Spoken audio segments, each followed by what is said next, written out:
Hello, नमस्कार। एक बार फिर से स्वागत है आप सभी का आपके अपने यूट्यूब चैनल के स्टडी पॉइंट में। आज हम अध्ययन करेंगे कक्षा 12 के राजनीति विज्ञान का अध्याय 6 का भाग 3 पर्यावरण और प्राकृतिक संसाधन समकालीन विश्व राजनीति पुस्तक का ये छठा अध्याय है। नए सिलेबस के अनुसार इस अध्याय के 2 भाग हमने पहले ही अध्ययन कर लिए हैं। अगर आपने उन भागों का अध्ययन नहीं किया है तो इस चैनल की प्लेलिस्ट में जाइए और आप उन दोनों भागों को देख सकते हैं। साथ ही उन दोनों वीडियोज़ के लिंक डिस्क्रिप्शन बॉक्स में दे दूँगा, जहाँ से आप उनको आसानी से देख सकते हैं। इस अध्याय के 2 भाग हमने पहले अध्ययन किए हैं। जो दूसरा भाग था उसमें हमने अध्ययन किया है एजेंडा 21 के बारे में बात की थी। साथियों, हमारे इस चैनल पे अगर आप नए हो तो इसे ज़्यादा से ज़्यादा लाइक, शेयर और सब्सक्राइब कीजिए। इस अध्याय के दूसरे भाग में हमने अध्ययन किया था एजेंडा 21 के बारे में। साझी संपदा क्या है, वैश्विक संपदा और साझी संपदा है, उनके बारे में अध्ययन किया।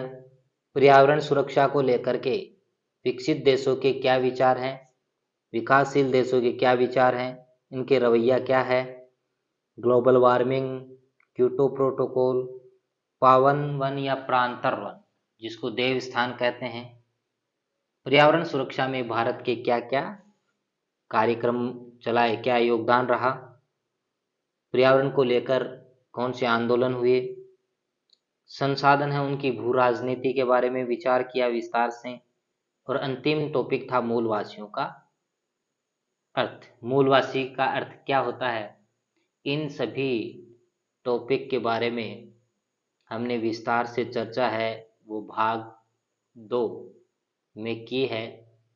आपने उसको नहीं देखा तो उसको देखिए ताकि ये चैप्टर आपको आसानी से समझ में आ जाए और आप अपनी तैयारी को मजबूत कर सको। अब हम शुरू करते हैं इसका तीसरा पार्ट और अंतिम पार्ट इस अध्याय का। मूलवासियों के प्रमुख स्थान कौन कौन से हैं, मूलवासियों के प्रमुख स्थान के बारे में चर्चा करते हैं। मूलवासी का अर्थ हमने पीछे वाले अध्याय में देखा, जहाँ कोई लोग है वो अपने वन क्षेत्र में या किसी क्षेत्र में आदिकाल से रहते आ रहे हैं, उसे ही उनका मूलवासी स्थान कहा जाता है। मूलवासी है वो वहाँ के। मूलवासियों के प्रमुख स्थान मध्य व दक्षिण अमेरिका, अफ्रीका और दक्षिण पूर्वी एशिया तथा भारत हैं। मूलवासियों के प्रमुख जनसंख्या फिलीपींस के कोर्डिलेरा क्षेत्र में 20 लाख मूलवासी लोग रहते हैं। फिलीपींस के कोर्डिलेरा क्षेत्र उसमें कितने लोग रहते हैं, 20 लाख लोग रहते हैं। चिले में मापू नामक मूलवासियों की संख्या 10 लाख है। बांग्लादेश के चटगांव पर्वतीय क्षेत्र में 6 लाख आदिवासी बसे हुए हैं। भारत में इन लोगों को मूलवासी कहा जाता है। भारत में मूलवासी के लिए जनजाति और आदिवासी शब्द का प्रयोग किया जाता है। भारत में अनुसूचित जनजाति के लोगों को मूलवासी कहा जाता है। भारत में कौन से जो लोग हैं जिनको मूलवासी कहा जाता है, तो देखो भारत में जो जनजाति या आदिवासी शब्द का उपयोग तो इनके लिए किया जाता है मूलवासियों के लिए, और ये है कौन, अनुसूचित जनजाति के जो लोग हैं उनको मूलवासी कहा जाता है।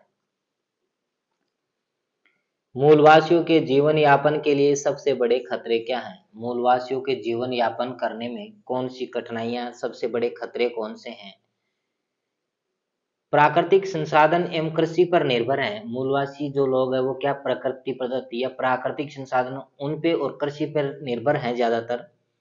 परंतु विकसित देश एवं बहुराष्ट्रीय कंपनियों ने इन प्राकृतिक संसाधनों कृषि योग्य भूमि का दोहन अपने हित में करना शुरू कर दिया, जिससे मूलवासियों के जीवन यापन पे खतरा पैदा हो गया। मूलवासी जो लोग हैं वो अपना जीवन यापन है वो प्राकृतिक संसाधन और कृषि पर निर्भर रहते थे, लेकिन जो विकसित देश हैं वो और बहुराष्ट्रीय कंपनियों ने प्राकृतिक संसाधनों और कृषि योग्य जो भूमि है उसके दोहन उसका दोहन किया, उसका विनाश किया। क्यों? अपने हित के लिए, अपने स्वार्थ के लिए, जिसके कारण मूलवासियों के जीवन में खतरा पैदा हो गया। मूलवासियों की प्रमुख मांगे क्या है? विश्व में मूलवासियों की बराबरी का दर्जा प्राप्त हो। मूलवासी है, मूलवासियों को बराबरी का दर्जा प्राप्त हो। मूलवासियों के आर्थिक संसाधन का अधिकाधिक दोहन नहीं किया जाना चाहिए। मूलवासियों के जो आर्थिक संसाधन हैं, प्राकृतिक संसाधन हैं, उनका अधिक से अधिकाधिक दोहन ना हो। मूलवासियों को देश के विकास का लाभ मिलना चाहिए। मूलवासियों को अपनी पसंद, अपनी स्वतंत्र पहचान रखने वाला समुदाय के रूप में जाना जाना चाहिए। मूलवासियों को अपनी स्वतंत्र पहचान होनी चाहिए उनकी, और एक समुदाय हो। उसके बाद उत्तर अंटार्कटिक महाद्वीप की विशेषताएं क्या है? उत्तरी अंटार्कटिक महाद्वीप है, उसकी क्या विशेषताएं हैं? उत्तरी अंटार्कटिका महाद्वीप की विशेषता क्या है? यह विश्व का सबसे सुदूर और ठंडा झंझावाती प्रदेश है। विश्व के निर्जन क्षेत्र का 26% भाग इस महाद्वीप क्षेत्र के अंतर्गत आता है। इस महादेश का 3,60,00,000 वर्ग किलोमीटर तक अतिरिक्त विस्तार कहाँ? समुद्र में है। स्थलीय हिम का 90% भाग एवं धरती के स्वच्छ जल का 70% भाग इस महाद्वीप में मौजूद है। स्थलीय हिम 90% भाग है, वो क्या? स्थलीय हिम बर्फ से ढका हुआ है, और धरती के स्वच्छ जल का 70% भाग है वो इसमें है, उत्तरी अटलांटिक महाद्वीप में। अटलांटिका महाद्वीप का महत्व। इस महाद्वीपीय क्षेत्र में समुद्री पारिस्थितिकी तंत्र अत्यंत उर्वर पाए जाते हैं। क्षेत्र वैज्ञानिक अनुसंधान, मत्स्य, अखोट एवं पर्यटन की दृष्टि से महत्वपूर्ण है। ये क्षेत्र अटलांटिक महाद्वीप विश्व की जलवायु को संतुलित रखने में महत्वपूर्ण भूमिका निर्वहन करता है। अटलांटिक महाद्वीप है वो विश्व की जलवायु को संतुलित रखने में महत्वपूर्ण योगदान है इसका। इस महाद्वीपीय प्रदेश में जमी बर्फ से लाखों वर्ष पूर्व का वायुमंडलीय तापमान का पता लगाया जा सकता है। इस महाद्वीप में प्रदेश में जमी बर्फ से लाखों वर्ष पूर्व के जो वायुमंडल का तापमान है उसका पता लगाया जा सकता है।